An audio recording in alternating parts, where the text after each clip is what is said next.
এই কাফন চুরি করতো সে। কাফন চুরি করে এরপরে দুইয়া ফ্রেশ করে এটা আয়রন করে বাজারে বিক্রি করতো। এটাই তার কাজ, ব্যবসা। এটা সমাজে সবাই জেনে গেছে কাফন চোর।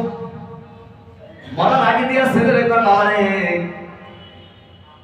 শরীরের শক্তি সামর্থ্য থাকার পরও হালাল কোন রিজিক আমি অন্বেষণ করি নাই।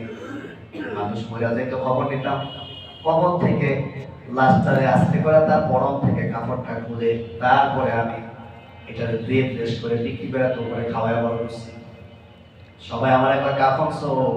আমি যদি মরে যাই বাবা, এমন কিছু কাজ করি যাতে লোকেরা অন্তত বলতে পারে লোকটা খারাপ হলেও ছেলে একটা জন্ম দিয়ে গেছে আল্লাহ।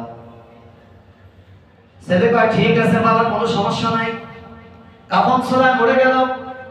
মরে যাওয়ার পরে সে চিন্তা করলো বাবা যেই পথে হাঁটছে আমিও সেই পথেই হাঁটবো।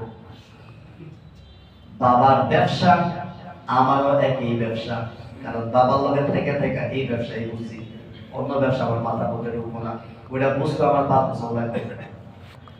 এবার সে কি করলো, খবর দিল কোন জায়গায় মানুষ মারা গেছে। খবর দিছে রাতের আধারে, কবর খুঁজে কাফনের কাপড় গুলা নিয়ে গেল।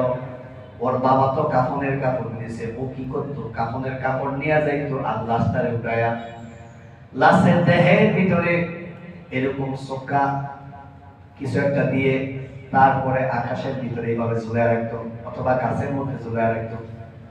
দিনের বেলা মানুষ দেখতো আরে কারো আব্বা গাছে ঝুলা রয়েছে, কারো আব্বা চুলের উপরে ঝুলে আছে।